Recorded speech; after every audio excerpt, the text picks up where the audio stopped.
ప్రస్తుతం మనతో పాటు లలిత్ కుమార్ గారు ఉన్నారు. సో, లలిత్ కుమార్ గారు ఈ మధ్య చూసుకున్నట్టయితే వరుసగా దేవాలయాల పైన దాడులు కావచ్చు, రకరకాలుగా మనం వింటూనే ఉన్నాం. సో, దానిపైన ఏమంటారు? వెనకటికి ఒక సామెత ఉంది కదండి, పిల్లి గుడ్డదైతే ఎలుక ఎత్తి చూపించిందంట. హిందువులు అమాయకంగా ఉన్నంతకాలం, హిందువులు పరమత సహనం అంటూ కూర్చున్నంతకాలం పరాయి మతాలోళ్ళు హిందువులు నెత్తి మీదకి తొక్కుతూ ఇదే సెక్యులరిజం అంటూ చెప్తున్నారు. చివరికి ఇప్పుడు మన దేవాలయాల మీద దాడి చేస్తూ, మన దేవాలయాల్లో అపభ్రంశ పనులు చేస్తూ, మలమూత్ర విసర్జన లాంటివి చేస్తూ, ఇది పరమత సహనం కింద తీసుకోండి, లేకపోతే వాళ్ళ మీద దాడి చేయటం అన్యాయం, తిరిగి కొట్టడం అన్యాయం, ఒక చెంప మీద కొడితే ఇంకో చెంప మీద చూపించండి అని చెప్పేసి అంటున్నారు. పూర్వపు రోజులండి అవి. ఇప్పుడు ఒక చెంప మీద కొడితే చెమడాలు మొత్తం ఒలిచేసేలాగా హిందువులు మారితే ఇలాంటి దరిద్రాలన్నీ అవుతాయి. అండ్ వరుసగా మత మార్పిడుల గురించి కూడా మీరు చాలా వరకు ఫైట్ చేశారు. అవును. అది కూడా జరుగుతూనే ఉంటుంది. అన్ని ఒక్కసారే ఆగిపోవు కదండి. ఇప్పుడు జ్వరం వచ్చింది, టాబ్లెట్ వేసాం అనుకోండి, ఫస్ట్ టాబ్లెట్ కి జ్వరం తగ్గకపోవచ్చు బేస్డ్ ఆన్ ద ఇంటెన్సిటీ. ఇప్పుడు ప్రస్తుతం మెడిసిన్ వేస్తూ వెళ్తున్నాం సొసైటీలో.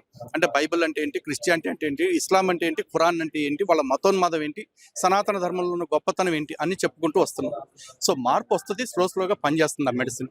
ఓకే. అండ్ నిన్న చూసుకున్నా కూడా ఒక అయ్యప్ప హనుమాన్ టెంపుల్ దగ్గర కూడా అక్కడ ఖురాన్ చదవడం లాంటివి కూడా మనం చూస్తున్నాము. సో, ఇట్లా దాన్ని ఈ విధంగా చూడొచ్చు అంటారు. చెప్తున్నా కదండి, సనాతన ధర్మం గురించి తెలియని చాలా మంది హిందువులు అమాయకంగా ఇలాంటి వాళ్ళని నమ్ముతూ ఇది పరమత సహనం, లేకపోతే వీళ్ళని గౌరవించటే అంటే వీళ్ళ మతాల్ని వాళ్ళ విశ్వాసాలని గౌరవించటమే మన భారతీయత, హిందుత్వం అని చెప్పి అనుకుంటున్నారు. ఏమీ కాదండి. యస్మిన్ యథావర్తతే యో మనుష్య తస్మిన్ తథావర్తితవ్యం సధర్మ.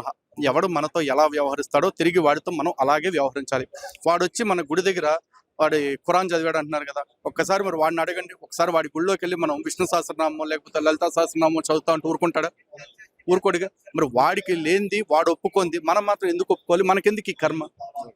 ఎందుకు అంటే ఈ రంజాన్ ఖురాన్ ద్వారా నేను సనాతన గ్రంథాల ద్వారా చెప్తా, వసుదైక కుటుంబం, ప్రపంచం అంతా ఒకటే ఇల్లు ఒకటే మాట అని చెప్పేసి చెప్తాను. కానీ ఒక ముస్లిం ఎప్పుడైనా సరే వాడి ఖురాన్ ఆధారంగా హిందువులు ముస్లింలు అన్నదమ్ములని మాట చెప్పగలరా?